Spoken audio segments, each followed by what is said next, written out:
The beat of the drums echoes in the pulse beat of the young braves. Salut les joueuses, salut les joueurs. Je suis Paul Gara et on se retrouve pour une nouvelle interview. Et cette fois-ci, on tente des choses puisque ce n'est pas une personne qui est interviewée, mais deux personnes. Car je suis en compagnie de Olivier Guillot et de Rémi Benoît. Bonjour Rémi, bonjour Olivier. Bonjour Paul Gara. Bonjour Paul Gara. Vous êtes là pour parler d'un festival, une première édition qui va se dérouler au mois de septembre 2024. Donc ce sera le week-end du 20, 21, 22. C'est ça, pendant les Journées du patrimoine. Pendant les Journées du patrimoine à Senlis. Et nous enregistrons à Senlis d'ailleurs, puisque c'est une interview en présentiel, alors il se trouve que moi j'habite pas très loin de Senlis, voilà. C'est donc dans le sud de l'Oise, pas très loin de Paris.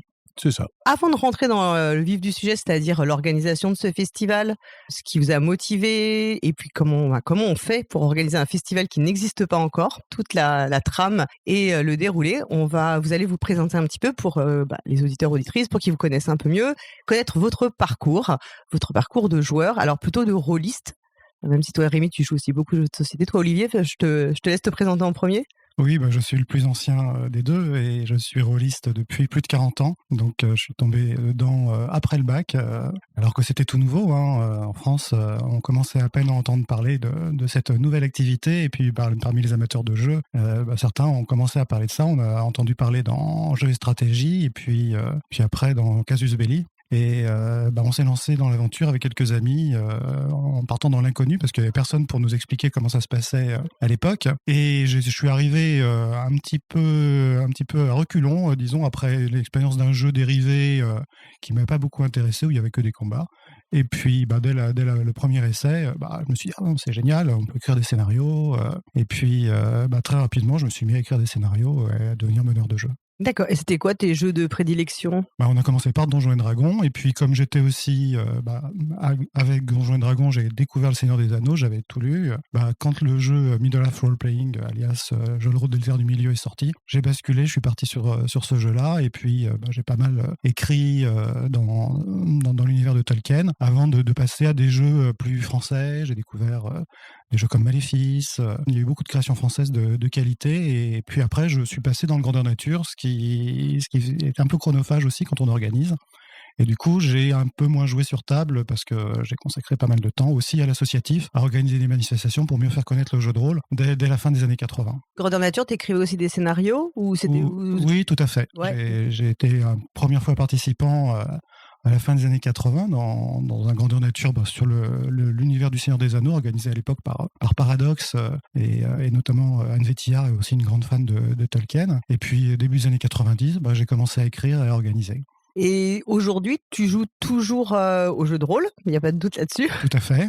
Tu fais pas partie de ces rôlistes qui ont abandonné, qui ne continuent juste d'acheter des livres pour le plaisir de les feuilleter, mais qui n'ont plus le temps de jouer. Tu joues toujours. Est-ce que tu joues toujours au même jeu ou tu as évolué dans ta pratique ? Oh oui, j'ai pas mal évolué. J'ai aussi évolué dans l'approche du jeu. C'est-à-dire qu'au début, on avait besoin des règles pour s'accompagner dans la manière de gérer un scénario. Et puis, plus le temps passait, plus je me suis dit qu'il fallait simplifier les règles pour passer davantage de temps sur les interactions, le déroulé de l'histoire, plutôt que de passer 2 heures à gérer un combat. Donc les règles comme justement GRTM, qui était quand même un petit peu longue, pas forcément très complexe, mais qui convenait à une époque. Mais aujourd'hui, j'ai tendance à faire très simple, à utiliser un système de jeu que je vais décliner parfois sur des univers différents. C'est mon système, je suis à l'aise avec, et ça m'évite de potasser des règles si je veux changer de jeu.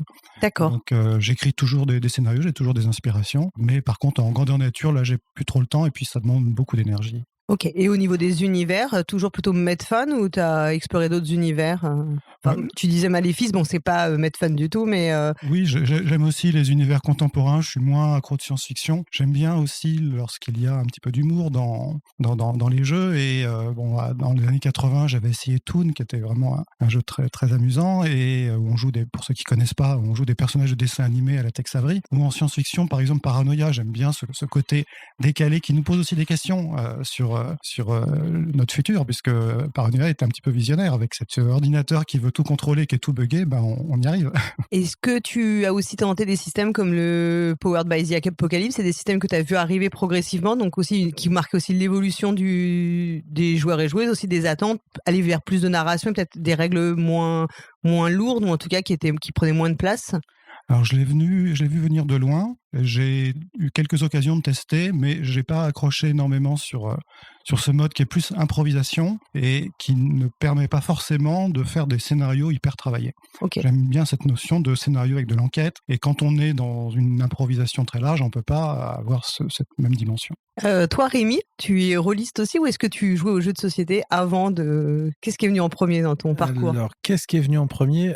Probablement les jeux de société. J'ai découvert le jeu de rôle au lycée, donc il y a longtemps aussi, une trentaine d'années maintenant, et avec du Donjons et Dragons. C'est pas très original, hein, parce que moi aussi j'ai découvert le jeu de rôle avec Donjons et Dragons. Donc effectivement, c'est pas très très original, mais ça m'a mis un peu le pied à l'étrier. J'ai joué quelques années, puis jeune adulte, j'ai un peu délaissé. Je suis plutôt revenu aux jeux de société. Et c'est avec l'ouverture de ma boutique de jeux à Senlis que je me suis remis dans le jeu de rôle, avec une envie très très nette de ne pas faire du Donjons et Dragons, justement.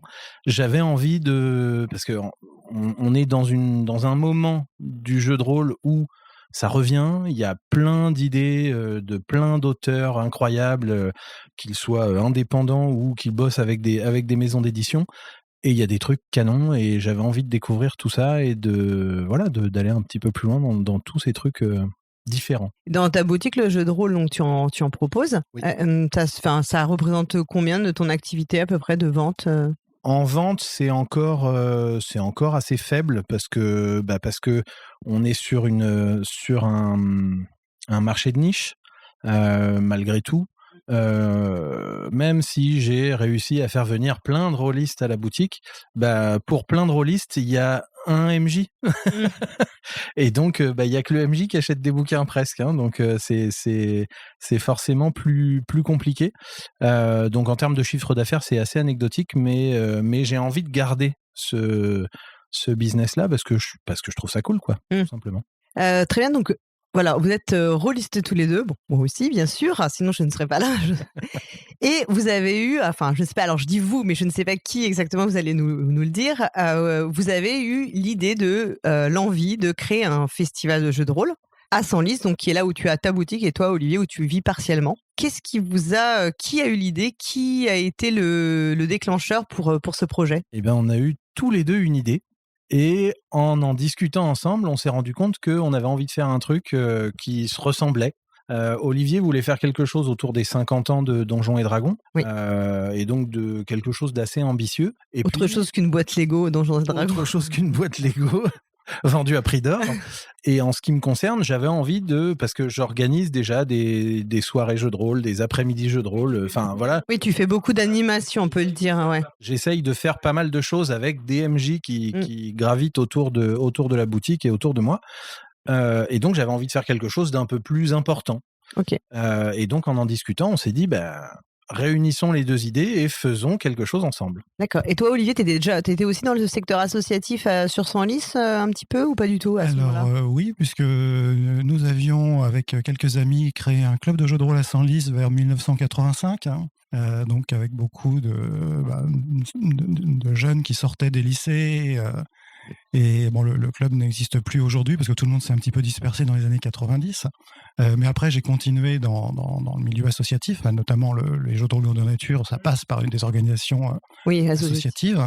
Il y a eu aussi la Fédération française des jeux de rôle grandeur nature qui s'est créée au milieu des années 90. Et je me suis occupé de la communication au départ et puis des relations médias de la fédération. Donc oui, la partie associative, c'est quelque chose d'essentiel parce qu'elle a été le moteur du développement du jeu de rôle dans de nombreux endroits. Dans les années 80, il y avait partout des manifestations, des tournois de jeux de rôle, puisque ça se fait plus beaucoup aujourd'hui, mais c'était la raison de se rencontrer, d'essayer de nouveaux jeux, d'essayer de découvrir d'autres manières de jouer à travers ça. Du coup, toi, tu avais déjà cette expérience de l'organisation, puisque tu le disais, tu as participé déjà donc tu avais déjà une vision, enfin tu t'étais déjà préparé psychologiquement à ce que ce serait d'organiser quelque chose à un événement? Oui, puisque outre les jeux de rôle dans la nature, nous avons eu l'occasion d'organiser des conventions de jeux de rôle sur l'Oise, sur l'Aisne aussi, quand on avait créé la Guilde Picardie des jeux de simulation, c'est dans les années 90.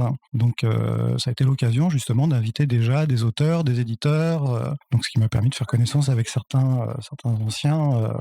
Et tu avais envie que ce soit ancré dans Senlis, enfin à Senlis, d'utiliser le cadre de la ville? Pas nécessairement, mais c'était plus pratique puisque habitant tout près et puis connaissant bien la ville, c'était une possibilité. Et c'est en discutant avec Rémi, qui lui est implanté dans la ville. Lui aussi, il a habité Senlis pendant des années, il connaît bien. Et puis avec le tissu relationnel qu'il a pu avoir et les rencontres avec les personnes de la municipalité, c'est pour ça que nous avons pu élaborer ce projet. Quand vous avez l'idée, vous en discutez, vous avez une vague idée de ce que vous voulez faire, ou c'est déjà assez précis? Enfin, vous avez déjà des idées qui sont encore qui vont être dans le projet final, ou Alors oui, on a déjà des idées qui vont être dans le projet final. Notamment, la première idée, c'est d'investir toute la ville de Senlis et de faire du jeu de rôle et du jeu, parce qu'il y aura aussi des jeux un peu dérivés du jeu de rôle. Et donc, cette première idée, elle était présente dès le départ et elle l'est toujours. Un peu sur le modèle du flip, où c'est toute la ville qui sert le festival de jeux, enfin où on joue partout, ou c'est... Alors oui, c'est assez plus que dans un grand hall, voilà.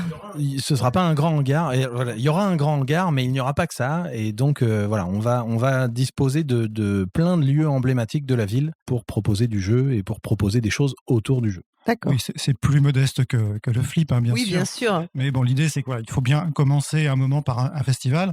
Et ce qui nous a motivés aussi, c'est de nous dire qu'il fallait qu'il y ait un festival de jeux où le jeu de rôle soit la vedette, parce qu'il y a beaucoup de festivals où le jeu de rôle est une partie annexe. Mm-hmm. Or, vu la diversité, la richesse qu'il y a dans le jeu de rôle, et notamment la création française, vu qu'il y a 50 ans à fêter, donc passer une rétrospective de ce qui a pu se passer et puis de l'état du jeu de rôle présent, on s'est dit que ça méritait quand même bien 3 jours. Donc c'est pour ça que nous avons élaboré ce projet sur 3 jours et c'est la maire adjointe à la culture qui nous a proposé de le faire pendant les journées du patrimoine. D'accord, donc une de vos premières démarches, c'est d'avoir été voir la municipalité pour avoir l'aval, en tout cas pour savoir si c'était envisageable d'utiliser la ville de Senlis comme cadre pour cette manifestation. Oui, tout à fait. D'accord. Et vous avez été reçu tout de suite, enfin, c'est tout de suite bien passé, parce que l'accueil a été très très positif. C'était à quelle époque à peu près? C'était l'année début 2023. Ouais. Ouais, parce que c'est vrai qu'à une époque, le jeu de rôle était très mal vu, dans les années 90, on remerciera Mireille Dumas. Et aujourd'hui, c'est tout le contraire, le jeu de rôle a une très forte cote de popularité, il est vu comme un loisir, au contraire, qui favorise l'interprétation, enfin le fait de pouvoir s'exprimer à l'oral, de pouvoir écrire des scénarios, aussi un aspect historique quand on joue dans des époques qui sont précises, et donc qui est plutôt, enfin moi je le vois à l'école, maintenant ils veulent faire du jeu de rôle, enfin c'est vraiment un loisir qui est devenu même qui est très valorisé et souvent d'ailleurs opposé aux jeux vidéo. Enfin, on pourrait discuter du bien fondé de ces oppositions, mais jeux de société, jeux de rôle sont des activités qui sont quand même très valorisées. Oui. Donc vous avez tout de suite eu plutôt un accueil positif de la mairie. Complètement.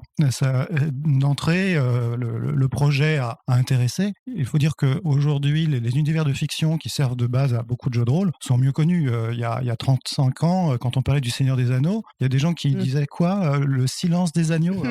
Non, le Seigneur des Anneaux, une œuvre littéraire. Et puis c'est au moment où le film est sorti. Oui, ça a changé les choses. Il y a eu aussi en même temps Harry Potter, et puis Star Wars, tout ça.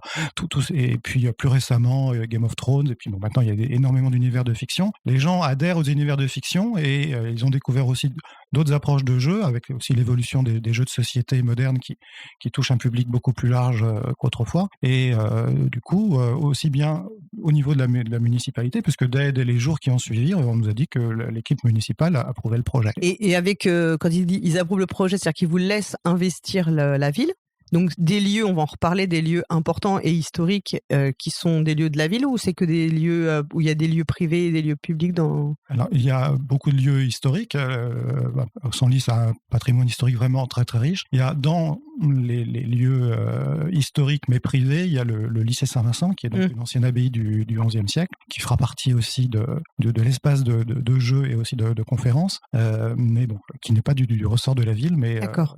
Ok. Mais en l'occurrence, effectivement, pour rebondir dessus, la ville a totalement adhéré au point qu'ils ont souhaité s'y associer. D'accord. C'est-à-dire qu'ils n'étaient pas juste validateurs du projet, ils ont dit « ça nous intéresse ». On va s'associer à vous et on va vous aider pour organiser ça. Et c'est eux qui vous ont proposé de le mettre dans le cadre des Journées du patrimoine, c'est ça? Oui, ce que exactement. tu disais, hein.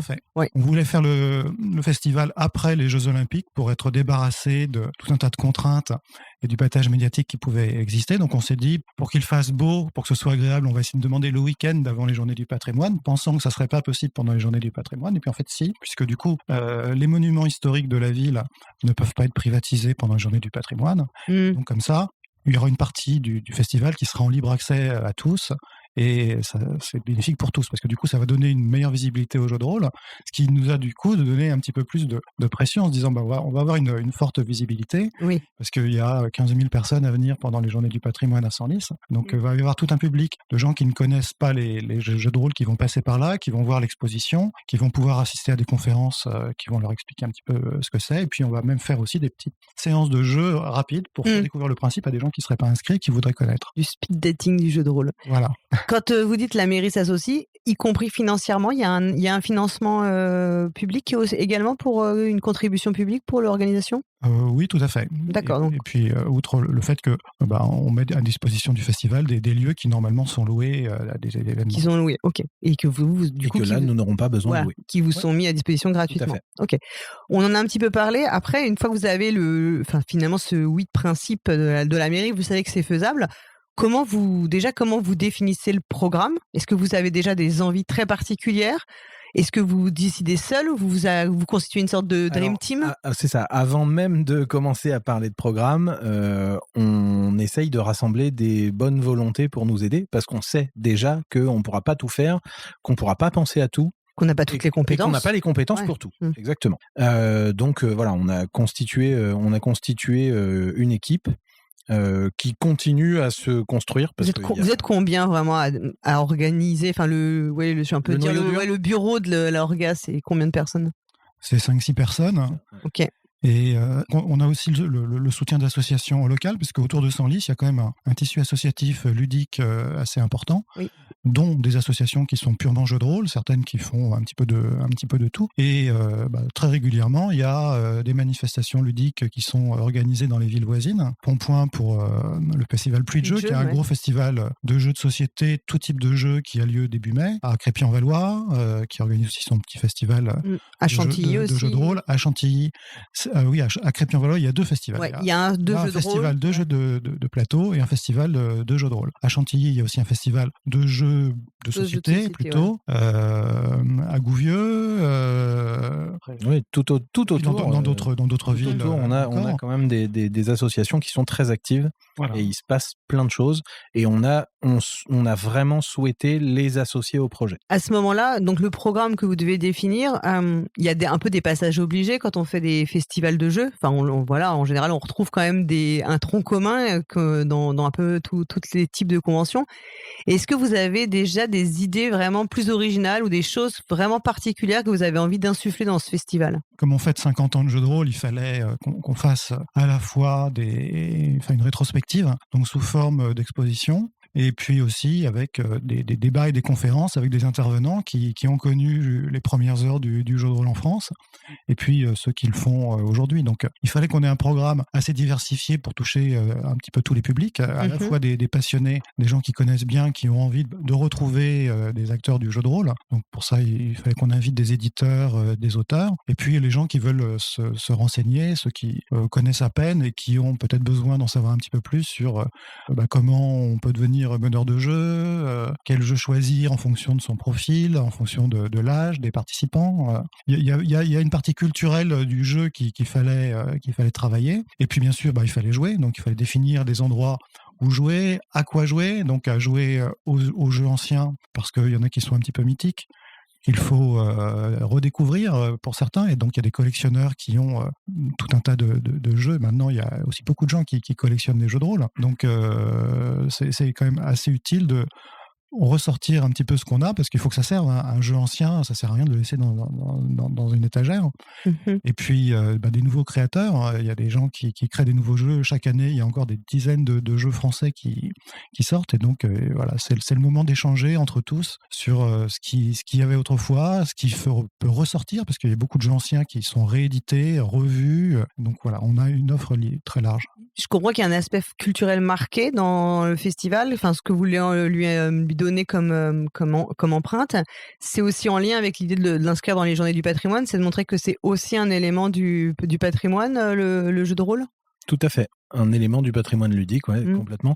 Et ça nous permet aussi de nous appuyer sur les lieux emblématiques de la ville.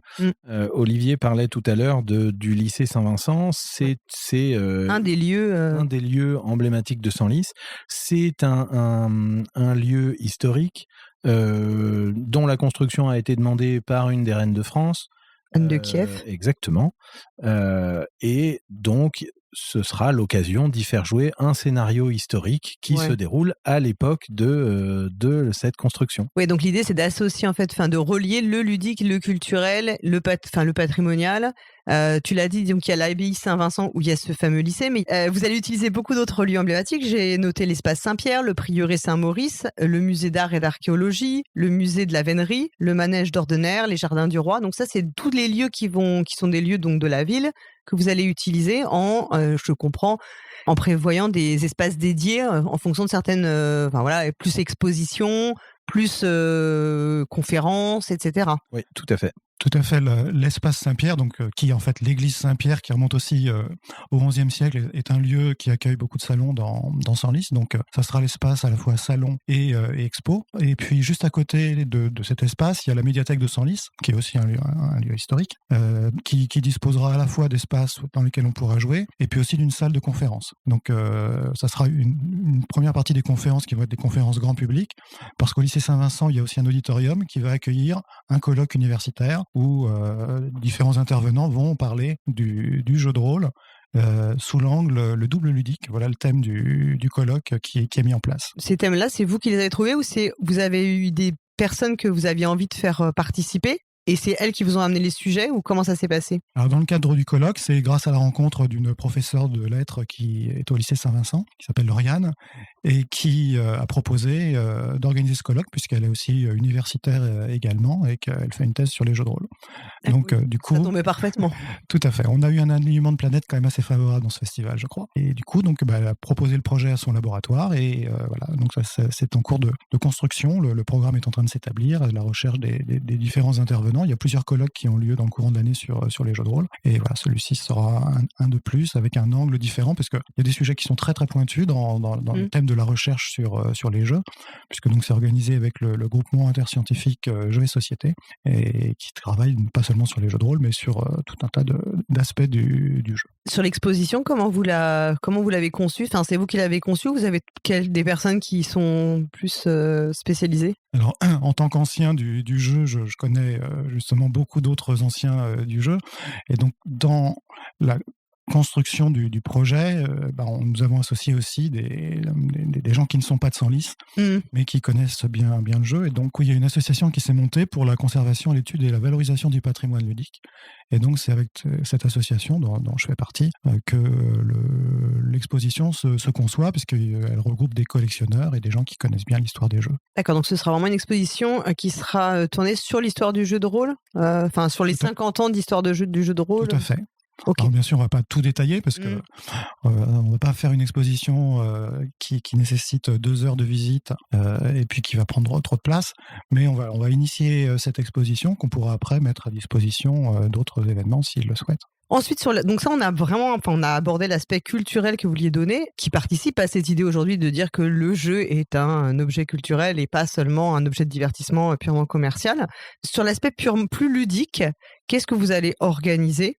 Alors tu parlais des tournois qui se font moins aujourd'hui, tu disais aussi des conseils de MJ, j'imagine des parties de découverte vous allez proposer. En fait, pour faire assez simple, on va avoir au manège Ordener notamment, qui est le plus grand espace à Senlis, un espace de jeu avec plein de tables et de quoi jouer à plein de jeux différents. Animés par des associations ? Animés par des associations, par des MJ volontaires bénévoles et par tous ceux qui auront envie de faire découvrir le jeu de rôle, que ce soit même parfois des auteurs un peu indépendants qui auraient envie de faire jouer leur propre jeu, ou effectivement des MJ venus d'associations qui seront là pour nous aider à faire jouer un maximum de monde. Nous aurons des espaces pour la découverte. Donc là, avec des scénarios plutôt très courts pour vraiment oui, montrer ce que peut être. J'ai vu une séance de découverte en 20 minutes, 20-30 minutes, c'est ça, j'ai vu ça, c'est vraiment pour donner la première impulsion. Ouais, tout à fait. Oui, ça marche bien. On a testé ça pendant la foire médiévale de Senlis en septembre dernier. Et on a vu qu'il y avait beaucoup de personnes qui étaient prêtes à tester si on leur disait que c'était très court. Parce que si on leur dit, voilà, vous allez jouer pendant 1h30, ils n'ont pas forcément le temps. Une demi-heure, il y a plein de gens qui se sont laissés tenter. Et à vrai dire, c'était amusant de faire des scénarios, même à répétition, 30 minutes, on a le temps de s'amuser et de voir qu'en 30 minutes, chaque scénario ne se passe pas de la même manière en fonction des choix des joueurs. Et sur les autres espaces, alors voilà, il y aura aussi d'autres espaces qui seront un peu moins marqués jeux de rôle, mais qui permettront de faire découvrir aussi des jeux qui sont nés en parallèle du jeu de rôle, plutôt typé jeu de société. Je pense à des dungeon crawlers comme du HeroQuest ou tous ses descendants. Donc avec du jeu de figurines, ça peut être du Zombicide aussi, par exemple. Des jeux où il y a quand même l'idée qu'on a un personnage, on a un avatar. Exactement. Qu'on incarne. Alors forcément pas comme dans le jeu de rôle, parce que le roleplay est toujours existe très peu. Quasiment plus, ouais, tout à fait. Ouais. Mais avec l'idée d'incarner un personnage qui a des compétences, qui peut monter en compétences, qui peut récupérer, c'est ce qu'on peut retrouver un petit peu dans ce qu'on avait dans le RPG en général. Ouais, c'est ça. Et puis après, à côté de ça aussi, tout ce qui est jeu narratif. Donc je pense notamment aux jeux que Ryan Locat fait, qui sont des jeux très narratifs avec on vit une histoire. Oui. On la vit sur un plateau, on la vit sans incarner un personnage, mais... Ou des jeux comme Pour la Reine, par exemple, ce genre de jeux qui sont des très bons formats de découverte en général. Complètement. L'idée, c'est de montrer des jeux où on n'est pas en confrontation avec les autres. Ouais. On joue tous ensemble. Des fois, on joue tous ensemble contre le jeu, dans certains jeux coopératifs, dans les jeux d'enquête aussi, type Chronicles of Crime. Donc, toutes ces formes de jeux empruntent quelque chose au jeu de rôle. Et on peut dire que si certains de leurs créateurs n'avaient pas fait du jeu de rôle, ils n'auraient peut-être pas eu des idées de créer ces jeux-là. Donc, voilà, c'est pour ça qu'il va y avoir une palette de ces jeux qui vont être proposés également pour le public qui est peut-être moins tenté par le jeu de rôle, ne sachant pas trop ce que c'est, ou parce qu'ils ont essayé que ça leur convient moins. J'ai vu qu'il y avait aussi une partie prototype. Là, c'est pour les prototypes de jeux de rôle ou de jeux de société, ou peu importe, en fait, c'est assez ouvert. Plutôt jeu de rôle au départ. L'idée, c'est que justement un auteur qui a un jeu sur lequel il continue à travailler, qu'il puisse le tester et puis prendre les retours des joueurs. Nous aurons aussi normalement un espace grandeur nature. Sur inscription ou... Oui. Ok. Alors, préalable, ouais. Alors, il y aura un espace pour rencontrer des gens qui font du grandeur nature, pour pouvoir échanger ou voire même peut-être faire des initiations au combat avec des armes de GN en mousse. Des petits scénarios aussi. Escape Game, tout à fait. Escape Game et chasse au trésor. Donc là, ce sera plus... des escape games qui seront localisés, puisque forcément on va faire comme une pièce en fait de laquelle il faudra s'échapper. Ils sont d'ailleurs tous les bénévoles qui travaillent dessus. Là, je vois régulièrement les messages passer, ça bosse comme des fous sur le sujet. Et également chasse au trésor. Là, plutôt dans l'idée de permettre aux gens de se balader dans Senlis. Et donc de découvrir la ville au travers d'un jeu avec un objectif un petit peu qui va exactement. Et vous parliez aussi d'un scénario tout à l'heure qui prend son cœur, qui prend son inspiration dans l'histoire de la ville, donc sur Anne de Kiev, donc qui est celle qui a ordonné l'érection de l'abbaye Saint-Vincent. Qui écrit le scénario du coup ? Est-ce que c'est toi, Olivier ? Alors, je l'écris avec d'autres futurs meneurs de jeu et puis surtout en caution historique, un archéologue, historien, rôliste qui s'appelle Nicolas Bilot, qui connaît donc très bien toute l'histoire de la région et qui fait beaucoup d'interventions locales. Et donc, ensemble, voilà, on commence à travailler sur déjà le choix de l'époque précise, puisque forcément, Anne de Kiev a vécu sur Senlis pendant un certain nombre d'années, sachant qu'à l'époque, la cour était itinérante. Donc forcément, elle n'était pas là tout le temps. Donc, on a choisi à peu près l'époque. Et puis, on va le faire aussi en originalité, en mode multitable. Alors, pour ceux qui connaissent pas, le mode du multitable, c'est lorsqu'il y a dans un même scénario 10, 15, 20 joueurs avec plusieurs meneurs de jeu, chaque meneur de jeu gérant un secteur du scénario et donnant la possibilité aux joueurs de changer de secteur, de changer de groupe. Et du coup, on est dans un fonctionnement qui peut se rapprocher de certains jeux grandeur nature. Oui, ok, avec une interaction qui est super forte, donc j'imagine, parce que tu vas changer, tu vas pas tout le temps avoir le même meneur, donc tu vas pas non plus avoir le même ressenti, la même façon de gérer la partie. Voilà, et puis chaque personnage, chaque joueur a aussi un background, donc il apporte quelque chose dans l'histoire, il va essayer d'aller dans le sens de son personnage avec ses objectifs et puis les informations qu'il détient pour amener justement des échanges, et ça fait une formule de jeu très conviviale que j'aime beaucoup, qu'on pratique par ici depuis les années 90. Les joueuses auront un agenda, en fait, c'est ça, personnel, chaque personnage a un agenda personnel avec un objectif personnel, ou ce sera... Alors, c'est pas un agenda, c'est un rôle avec qui tu es, quel est ton passé, qu'est-ce que tu viens faire dans cette histoire, quels sont tes objectifs, qui tu connais, voilà. Oui, je pensais qu'il y a des jeux où effectivement tu peux avoir un agenda personnel que les autres joueurs et joueuses ne connaissent pas, et ce qui fait que tu peux avoir des moments dans le groupe où on a des intérêts divergents en fait entre les persos. Tout à fait, ça peut se produire. Ouais. Ce qui est fait, c'est justement pour que les gens changent de groupe et échangent avec les autres. Toutes ces activités, l'escape game, ce scénario, le grandeur nature, donc vous disiez c'est sur inscription préalable, c'est-à-dire qu'il faudra que les personnes qui veulent participer s'inscrivent avant le début du festival, ou on pourra s'inscrire pendant le festival, ou...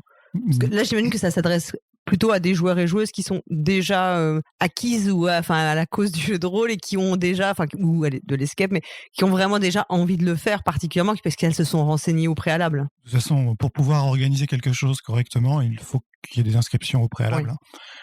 Surtout dans le jeu de rôle où il faut savoir qui va être meneur de jeu, combien de joueurs peut-il prendre sur chaque séance.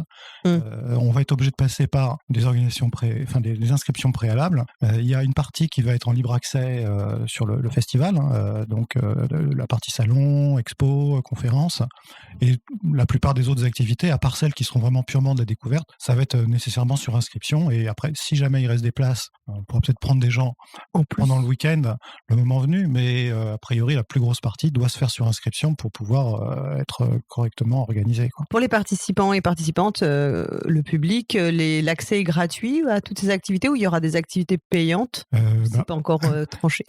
Il y aura une partie gratuite, tout ce qui est visite, etc., en libre accès. Exposition, conférence.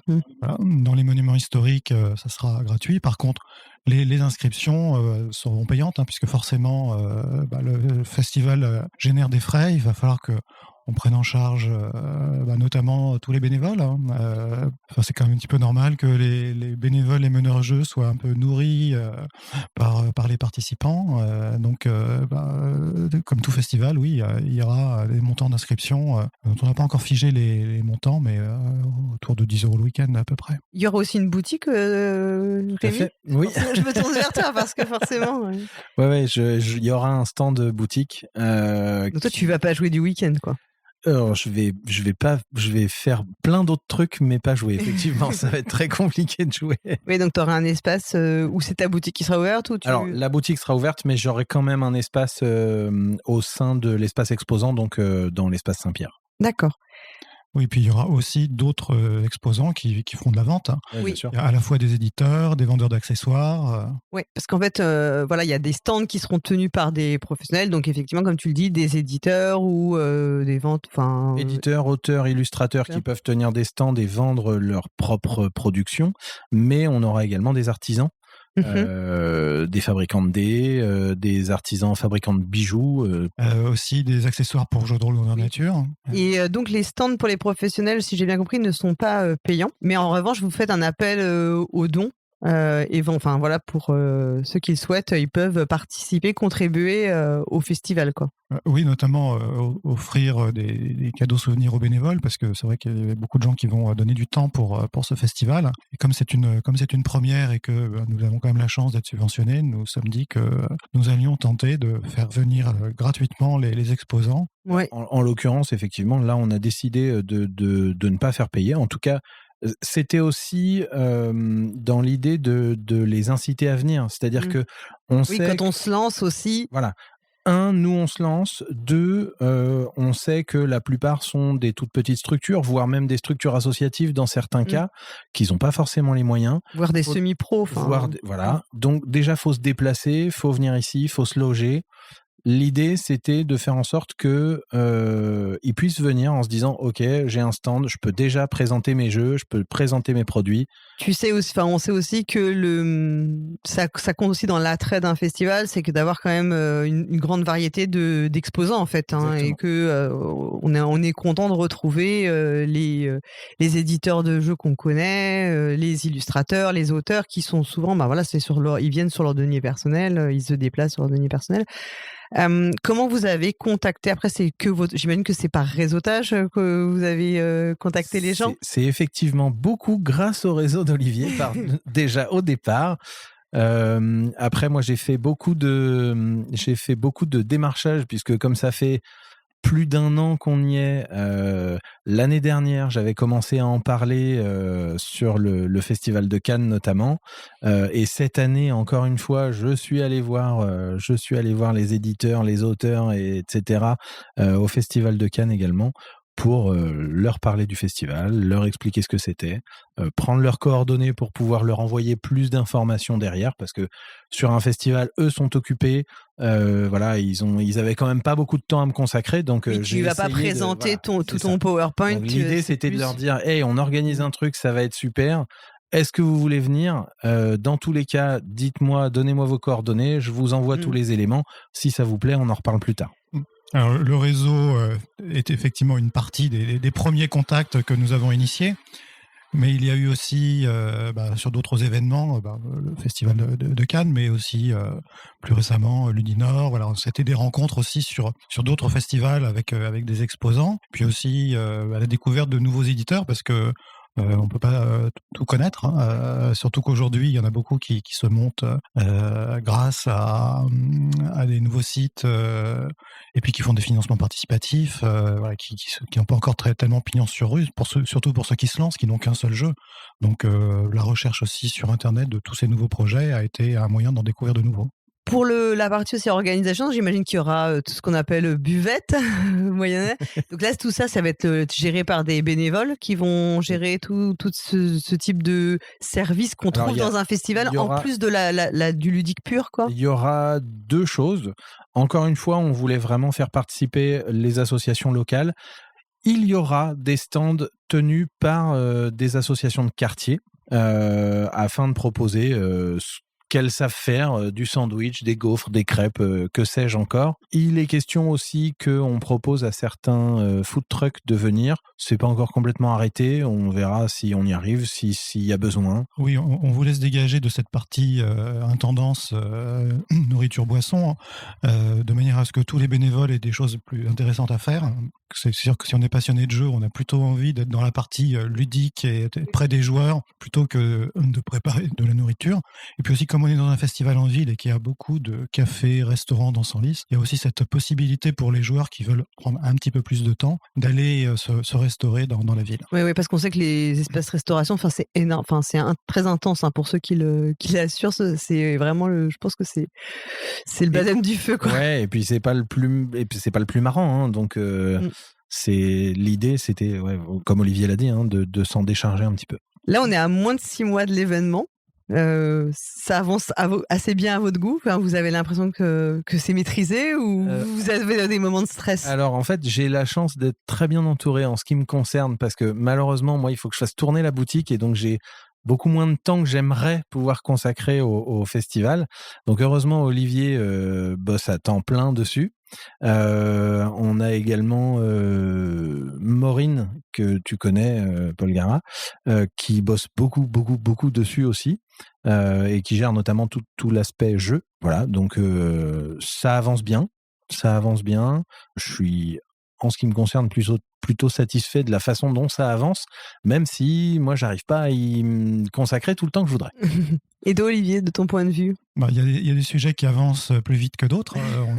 On aimerait que tout soit plus en avance pour être plus tranquille le jour J, parce que bon, il y a organisé beaucoup de jeux de rôle grandeur nature. On sait ce que c'est, puisque plus l'événement approche et plus on a de sujets à régler, et que les derniers jours sont souvent très très speed. Donc là, pour le moment, ça se passe plutôt bien, mais voilà, il faut relancer. Il y a beaucoup de contacts à prendre, à reprendre, essayer de verrouiller un certain nombre de sujets, mais en tout cas, au niveau local, on est quand même bien épaulé par les services de la mairie qui accompagnent le projet. On fait des points régulièrement avec eux. L'Office du tourisme de Chantilly-Senlis aussi nous accompagne et va contribuer à la communication autour du festival. Donc au niveau local, on est assez confiant. Après, pour tous les gens qui viennent de plus loin, voilà, les gens commencent à se poser des questions. Comment nous venons? Où est-ce qu'on loge? Alors, donc il y a tout un choix d'offres de chambres d'hôtes, Airbnb, hôtels sur Senlis. On va aussi proposer un terrain de camping juste à côté de la plus grande salle, qui va être assez pratique puisque ça permettra à beaucoup de personnes de se loger beaucoup plus facilement et pas cher, tout en étant proche d'un des centres névralgiques du jeu, quoi. Donc on l'a dit, c'est 20, 21, 22 septembre, le festival. Dans votre esprit, ou aujourd'hui, peut-être que votre idée a évolué, est-ce que c'était l'envie de faire un festival one-shot, ou vous aviez déjà dans la tête de pérenniser tous les ans, tous les 2 ans, et d'en faire un incontournable des festivals de jeux de rôle? L'ambition était grande, l'ambition reste grande. Après, le sujet, c'est... Alors, oui, on voulait le pérenniser. L'idée de départ, c'était d'en faire un événement tous les 2 ans. On va déjà faire celui-là. Et puis, on verra après. On en tirera les conséquences. Oui, on est parti sur un projet ambitieux parce que c'était les 50 ans. Donc du coup, ça a demandé beaucoup plus de travail et de réflexion en amont parce que on voulait marquer le coup. Donc l'ambition n'est pas forcément de faire la même chose chaque année, d'autant que Senlis n'est pas une ville immense, donc on ne pourra pas accueillir beaucoup plus de joueurs les années suivantes.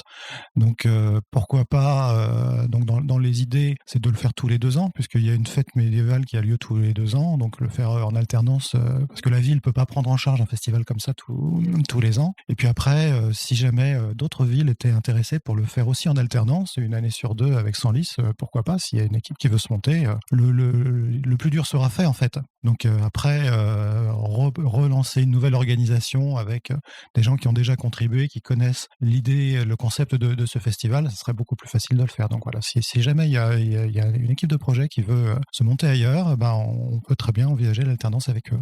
Tout près de Paris aussi, puisque c'était aussi une motivation, c'est de nous dire il n'y a pas beaucoup d'offres de grands festivals de jeux de rôle autour de Paris. Donc là, on est un peu au nord de Paris, mais voilà, ça peut être aussi des villes qui sont au nord de Paris ou plus au sud. Voilà.